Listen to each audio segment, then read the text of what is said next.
अस्सलाम everyone and welcome back. उम्मीद है आप लोग सब खैरियत से होंगे। So today we will be continuing with our series of lecture on O level additional mathematics trigonometry. This is the fourth lecture. मैंने इससे पहले 3 लेक्चर्स अपने यूट्यूब चैनल पर अपलोड कर दिए हैं। अगर आप लोगों ने वो नहीं देखे हैं तो पहले वो देख लीजिएगा ताकि आप लोगों को ये वीडियो ज़्यादा बेहतर समझ आ सके। So in this video we will be looking at the graph of the trigonometric function y is equals to sin x, right? तो जब भी हम किसी ट्रिग्नोमेट्रिक फंक्शन का ग्राफ स्केच करते हैं तो हमेशा हम x की वैल्यू को या x को डिग्रीज में x एक्सिस पर लेंगे, जबकि हम sin x को y एक्सिस पर लेंगे। द रीज़न बीइंग कि x is an independent variable और उसकी बेसिस पर sin x की वैल्यू मेरे पास आ रही है। We also need to decide कि हम x की वैल्यू की रेंज क्या लेंगे। So in this video I will be taking x from 0 से लेके 360 डिग्रीज। अब जाहिर सी बात है मैं 0 से लेके 360 तक हर x की वैल्यू के ऊपर तो sin x की वैल्यू नहीं निकाल सकता। तो what I can do is के I can use intervals of 90 degrees और उसके ऊपर मैं देख लेता हूँ कि sin x की क्या वैल्यू आ रही है and then I sketch the graph. तो मैं x की वैल्यूज़ को 0, 90, 180, 270 और 360 ले रहा हूँ। अब जो sin x की वैल्यूज़ आएंगी ऑब्वियसली वो मैं कैलकुलेटर से कैलकुलेट करने वाला हूँ। sin 0 is 0, sin 90 is 1, sin 180 is 0, sin 270 is -1 and sin 360 is 0। अब इन वैल्यूज़ के ऊपर I will start sketching the graph. So मेरे पास x की वैल्यू हो गई 90, 180, 270 एंड देन 360 और y एक्सिस के ऊपर मैं 1 और 2 लूँगा और -1 एंड -2 लूँगा। अब साइन 0 के ऊपर वॉज 0, 90 के ऊपर साइन 90 वॉज 1, 180 के ऊपर साइन 180 वॉज 0, 270 के ऊपर साइन 270 वॉज -1 एंड 360 के ऊपर साइन 360 वॉज 0। अब मैं इसकी बेसिस पर एक ग्राफ स्केच कर सकता हूँ।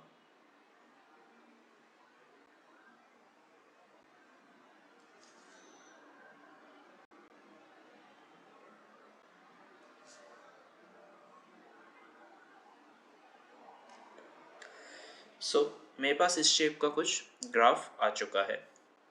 So there are few things that you can observe from this graph. The first thing is कि इस ग्राफ के अंदर there is one maximum point और जो sin x की या फिर y की जो maximum value आ रही है वो आ रही है 1 and it is occurring when x is equals to 90 degrees। इस ग्राफ का एक मिनिमम पॉइंट भी है and the minimum value of sin x या y is -1 and it is occurring when x is equals to 270 degrees, right? The other thing that we need to talk about is called the axis of the curve. Now axis of the curve is a line that runs through the middle of the curve. इस case में obviously that is x axis which is running through the middle of the curve और x axis के ऊपर y की value 0 होती है तो I can say that y is equals to 0 is the axis of the curve, right?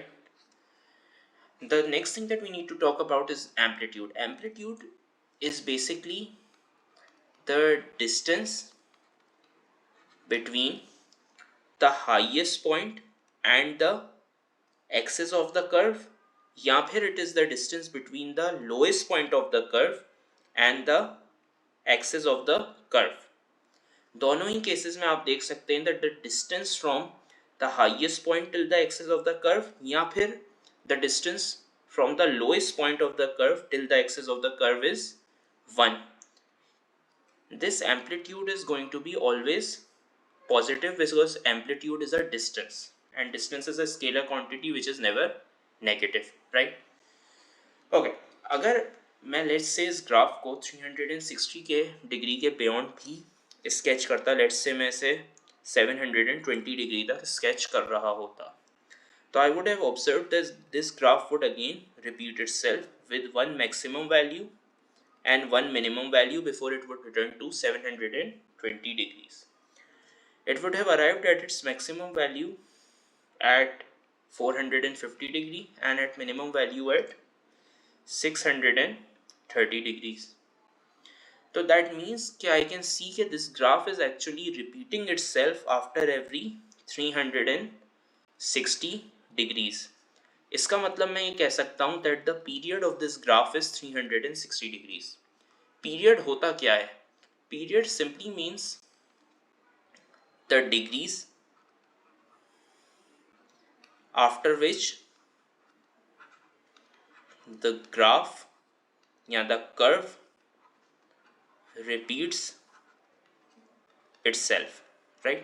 और हमने ये देखा था कि साइन कर्व की क्या खसूसियत थी कि it had one maximum point and had one minimum point. इस तरीके का कुछ शेप था. This shape will again repeat itself after every 360 degrees, इस तरीके से, राइट? सो जाहिर सी बात है इसका पीरियड हो गया 360 डिग्रीज. अब आप लोगों को याद होगा from O level mathematics that किसी भी स्ट्रेट लाइन की एक जनरल इक्वेशन हुआ करती थी which used to be y equals to mx plus c.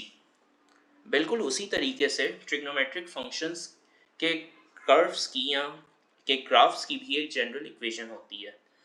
Sine x के ग्राफ की भी एक जनरल इक्वेशन होती है which is y equals to a sin bx plus c, right, where c denotes the axis of the curve which is simply the line that runs through the middle of the curve, जो कि हमारे case में was y is equals to 0, right?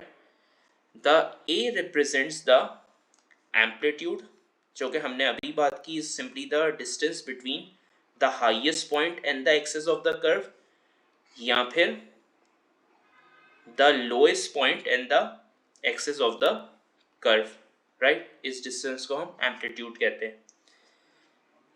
The letter B represents the period. 360 को हम हमेशा जो भी number यहाँ पे x से मल्टीप्लाई हो रहा होगा उससे डिवाइड करवाएंगे तो हमारे पास पीरियड ऑफ द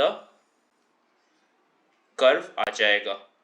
अब जाहिर सी बात है जो जिस इक्वेशन का मैंने अभी ग्राफ स्केच किया था that was y is equals to sine x, तो यहाँ पर एक्चुअल में जो नंबर मल्टीप्लाई हो रहा था x के साथ दैट वाज 1. तो जब मैंने 360 डिग्री को डिवाइड किया होगा 1 से तो मुझे डायरेक्ट इक्वेशन देखते ही ये पता लग गया था कि the graph will repeat itself after every 360 degrees. However यहाँ पे जाहिर सी बात है 1 की जगह कुछ और भी हो सकता था. इसी तरीके से जो हमने अभी प्लॉट किया था उसमें यहाँ पर a की जगह पर भी 1 लिखा हुआ था, वो भी यकीनन कुछ और नंबर हो सकता है. और सिमिलरली यहाँ पर जो हमने प्लॉट किया था y is equals to sine x, मैं कह सकता हूँ उसके आगे एक 0 नंबर भी लगा हुआ था. यकीनन उस 0 नंबर की जगह यानी कि जो एक्सिस ऑफ द कर्व को रिप्रेजेंट कर रहा था यकीनन कोई और नंबर भी हो सकता था जिसकी वजह से कर्व का शेप या फिर कर्व थोड़ा सा चेंज होगा. वो किस तरीके से चेंज होगा दैट वील सी अब. सो देखिए, let's say I have been given कि भाई मुझे प्लॉट करना है y is equals to 2 sine x का ग्राफ.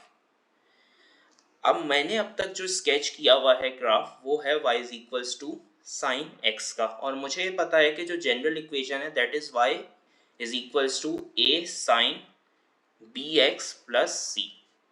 तो यहाँ पे मुझे पता लग रहा है कि जो मैंने ग्राफ स्केच किया था वहाँ पर तो असल में एम्पलीट्यूड था 1. इस वजह से जो मेरे पास ग्राफ आया था that looked like this. Let me just sketch it once again real quick.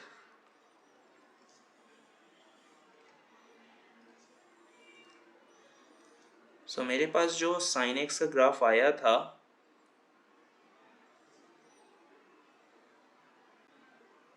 that looked like this. यहाँ पर मैंने देखा भी था that the amplitude which is the distance between highest point and the axis of the curve was working out to be 1। अब जो मुझे equation दी हुई है वहां पे असल में the amplitude is equals to 2। तो इसका मतलब है कि ऑब्वियसली ग्राफ थोड़ा बहुत तो चेंज हो रहा होगा, और वो चेंज इस तरीके से हो रहा है कि आप इसको इस तरह समझ सकते हैं कि जो मैंने y equals to sine x का ग्राफ प्लॉट किया था, सिंपली उसके साथ एक 2 नंबर मल्टीप्लाई हो रहा है। इसका मतलब है कि मेरे पास जो x की वैल्यूज थी जिनके ऊपर मैंने प्लॉट किया था, they will obviously remain unchanged, right. x वही रहेगा, 0 रहेगा, 90 रहेगा, 180 रहेगा, 270 रहेगा एंड 360 रहेगा। लेकिन जो मेरे पास उसके कॉरेस्पॉन्डिंग y की वैल्यू आ रही थी या साइन x की वैल्यू आ रही थी, जो कि प्रीवियसली साइन 0 के ऊपर 0 आ रही थी, उसको भी मैं मल्टीप्लाई बाय 2 करवा दूंगा, तो वो तो सेम रही। लेकिन साइन 90 के ऊपर जो 1 आ रहा था, पहले साइड सी बात है, when that will be multiplied by 2 that will actually become 2। Sine 180 के ऊपर मेरे पास 0 वैल्यू आ रही थी, वो again after being multiplied by 2 will still be 0। Sine 270 के ऊपर जो मेरे पास वैल्यू आ रही थी, that was working out to be -1, that will again be multiplied by 2, तो दैट विल बिकम -2। और साइन 360 के ऊपर मेरे पास 0 ही था। इसका मतलब है that the new curve that I will be sketching, उसका highest point instead of 1 that will be multiplied by 2, तो दैट विल एक्चुअली बी 2, जबकि जो लोएस्ट पॉइंट था that was -1 and that will be multiplied by 2 as well, तो the lowest point will actually shift till -2। तो इसका मतलब है the new graph that I will be sketching will look like this। 0 पे जाहिर सी बात है 0 after being multiplied by any number will still be 0, जबकि -1 की जो वैल्यू थी that after being multiplied by 2 will become -2। तो the new curve that I will be sketching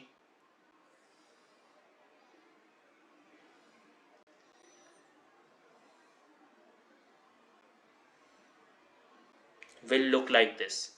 So this new curve that I have sketched is more steeper, right? So this is the change के जो amplitude की वजह से आ रहा होता है। अब लेट्स से मुझे उन्होंने गिवन होता कि भाई आपको स्केच करना है y is equals to 1/2 sine x का ग्राफ। इसका मतलब है जो मेरे पास y की वैल्यूज हैं जो पहले थी, जो कि y is equals to sine x के ग्राफ में थी, उसके साथ एक 1/2 मल्टीप्लाई हो रहा है। इसका मतलब है मेरी पीक वैल्यू जो 1 थी, after being multiplied by 1/2 will become 1/2, whereas the minimum value जो कि मेरी -1 थी that will be multiplied by 1/2 as well and that will become -1/2। इसका मतलब है y is equals to 1/2 sin x का ग्राफ कैसा दिखेगा, that will look like this। let me just, so the new graph of y is equals to 1/2 sin x will look like this, and this is actually less steep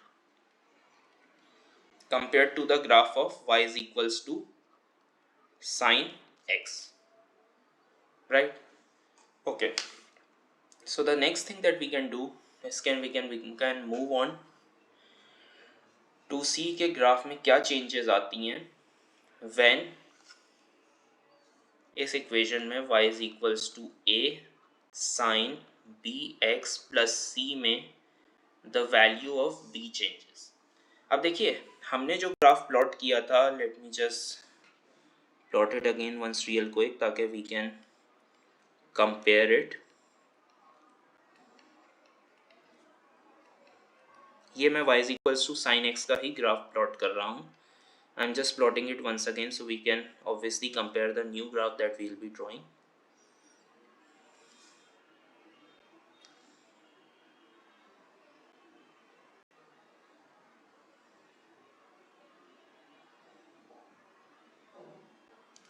Right, so this was the old graph जो कि y is equals to sin x का था, right?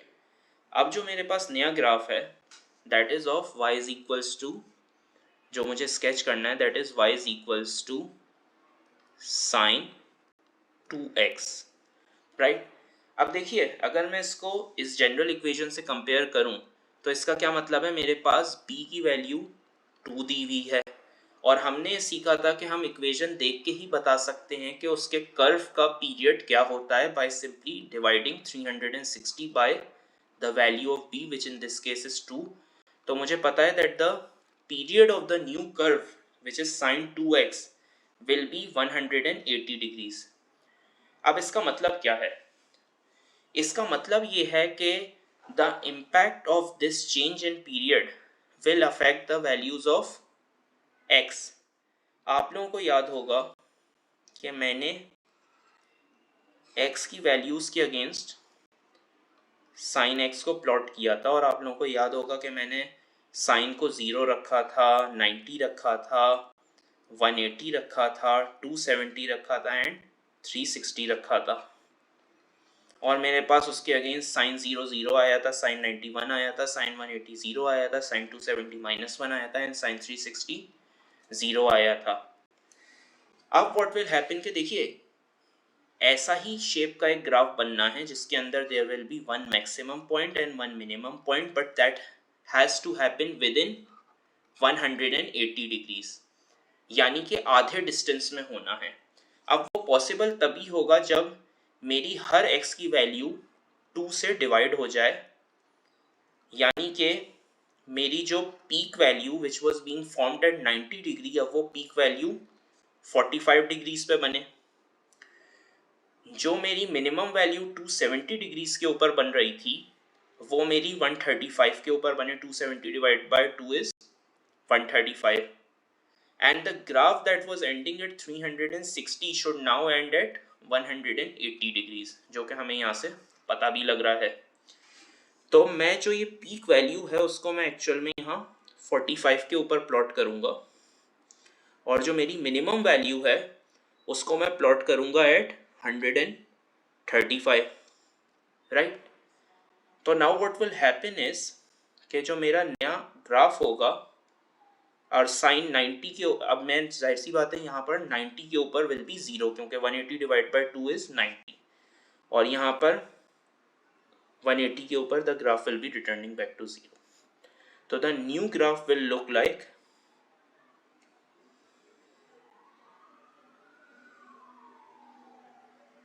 this, right? Sorry for my bad drawing, लेकिन this is how the graph will look like and the graph will once again obviously repeat itself.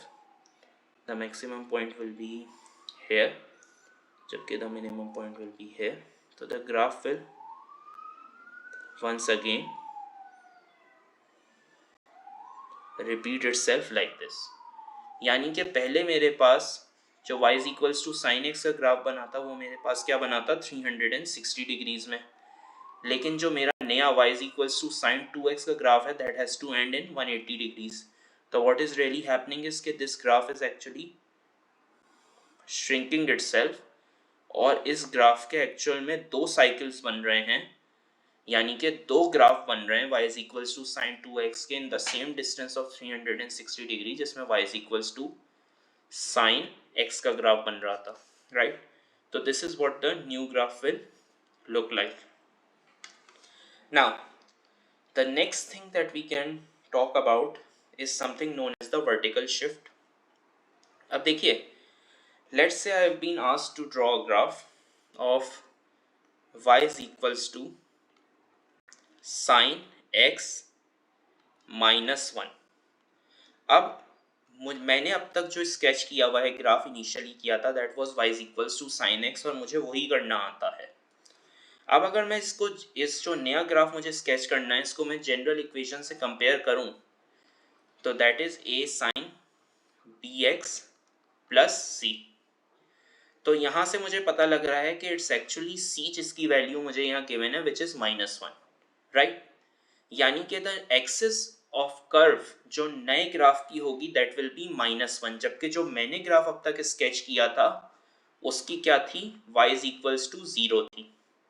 अब let's once again sketch the graph of y is equals to sin x real quick. so I can just compare it ताकि आप लोगों को बेहतर समझ आ जाए. So there is 360, 90 के ऊपर 1 आया था, 270 के ऊपर 0 आया था, यहाँ पर भी 0 था, यहाँ पर भी 0 था.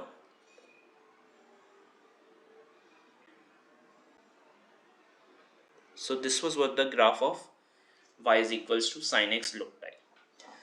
अब देखिए ये जो y था असल में तो यही हो रहा है ना कि y is equals to sin x जो था उससे सिर्फ एक -1 हो रहा है.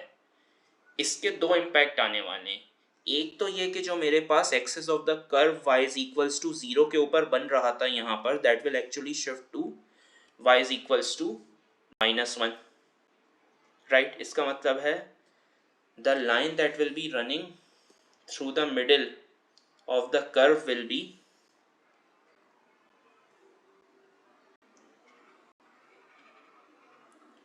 over here, right? And the second thing जो आप लोगों को याद रखनी होगी वो होगी कि देखिए यहाँ पर फिर से हम ड्रॉ कर लेते हैं. मैं x की जो मैंने वैल्यूज़ रखी थी they were 0, 90, 180, 270 and 360. साइन की 0 आई थी, 90 पे 1 आई थी, 180 पे 0 आई थी, 270 पे -1 आई थी एंड 360 पे 0 आई थी. राइट, तो यहाँ पर what is really happening is कि जो ये साइन एक्स की वैल्यूज़ आ रही हैं इनसे एक्चुअल में एक नंबर माइनस हो रहा है. इसका क्या मतलब हो रहा है कि जो साइन 0 के ऊपर मेरी y की वैल्यू 0 आई थी दैट विल एक्चुअली बिकम -1. जो मेरी साइन 90 के ऊपर 1 वैल्यू आई थी जब मैं उससे -1 करूँगा तो दैट विल बिकम 0. साइन 180 पे जो 0 आ रहा था उससे मैं -1 करूँगा दैट विल बिकम -1. साइन 270 पे ऑलरेडी -1 था, मैं उससे मज़ीद -1 करूँगा तो that will become -2. And sine 360 पे 0 था, उससे मैं -1 करूँगा तो इट विल बिकम -1. इसका मतलब हो क्या रहा है कि 90 के ऊपर इंस्टेड ऑफ 1, 90 के ऊपर क्या आ रहा है, 0 आ रहा है. Let me just use a different thing so you guys will be able to distinguish it. Okay, so 90 के ऊपर आ रहा है 0, राइट. 0 के ऊपर आ रहा है -1, 180 के ऊपर भी आ रहा है -1, 270 के ऊपर क्या आ रहा है, दैट इज -2, राइट. एंड 360 के ऊपर क्या आ रहा है, -1. तो अब आप लोग देख सकते हैं द न्यू ग्राफ जो मैं स्केच करूंगा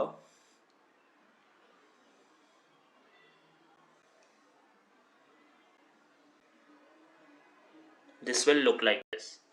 तो आप लोग देख सकते हैं that the entire graph including जो पॉइंट 0 पे थे वो एक पॉइंट नीचे चले गए. The maximum point which was at 1 move down by 1 unit to 0. The minimum point which was at -1 initially move down by 1 unit to -2. तो पूरा graph is basically shifting vertically downwards by the number of units जो भी आगे यहाँ पे होगा, right. Let's say मुझे अगर ग्राफ प्लॉट करना होता y is equals to sin x plus 1 का, तो what would have happened, the axis of the curve would have become like this and the entire graph will shift. ये जो 0 पे value है that will shift to 1, जो 1 पे value है that will shift to 2, the 0 पे जो value है that will shift to 1, जो -1 पे वैल्यू है that will shift to 0 and जो 0 पे वैल्यू है that will again shift to -1. तो the new graph of y is equals to sin x plus 1 would have looked like